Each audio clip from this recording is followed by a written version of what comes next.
Professor, independent institutions are a cornerstone of democracy, of the rule of law, separation of powers. Just this morning, it was announced that a select committee will be appointed to inquire into the Constitutional Council due to delays in approving appointments. What are the implications of this decision? Sonali, I think we are at a very, at a point in our history which should concern citizens, because we are seeing in this man-made economic crisis a huge push for a different kind of governance from the democracy that is promised in that preamble and in the Constitution. Democratic governance is participatory governance. It has no place for an individual person's vision to be realized in any manner that they want. So when in a democracy you have different institutions, you have parliament, you have the executive, and you have the courts. These are supposed to function with respect and balance with regard to each other's powers, and no one authority can take over completely. This is what the dissolution of parliament case said. After 72, we don't have a monarch in this country. We have a accountable executive which must conform to the constitution, to the parliament's powers, and also respect for the judiciary.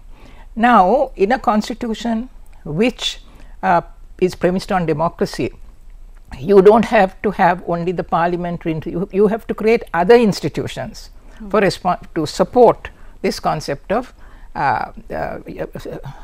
concept that there should be a balance so that you can't abuse power.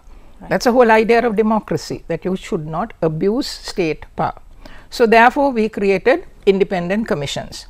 We created a Constitutional Council. Independent commissions are the Human Rights Commission, the Election Commission, which will ensure respect for the rights and freedoms of the people and a balanced exercise of state power. That's the purpose of those. So the purpose of the Constitutional Council is less, it's narrower, but it has a role of ensuring accountable appointments to high office. So it's not part of the executive. It is a separate institution to ensure that the norms of good governance in terms of the rights of the people are actually implemented in governance. So that is its role. So if that is its role, then it has an oversight function over appointments. So one would expect committee between the executive and the Constitutional Council, so that the executive and the president would send people's names for appointment to high office that would meet the guidelines and the bars set by the Constitutional Council. So it's a separate independent body. And you completely undermine the whole relevance of the Constitutional Council if you say that Parliament now must have a select committee to see whether they are doing their job or not. What does it mean? It means that the executive is now impatient. The executive today, and I would say that means a president, because we know that quite often when the cabinet comes and people come and say, "Me ape me garu janadipatitumarge tiranaවට අපේ සම්පූර්ණ එකකතාව ප්‍රකාශ කරනවා." It means basically they are rubber stamps. So therefore, it's an individual executive power. So when the individual executive power says no, we don't want scrutiny, I, executive, am the appointing authority, nobody has any business to question that. When the whole purpose of the Constitutional Council is to ensure that high posts conform to constitutional norms and standards.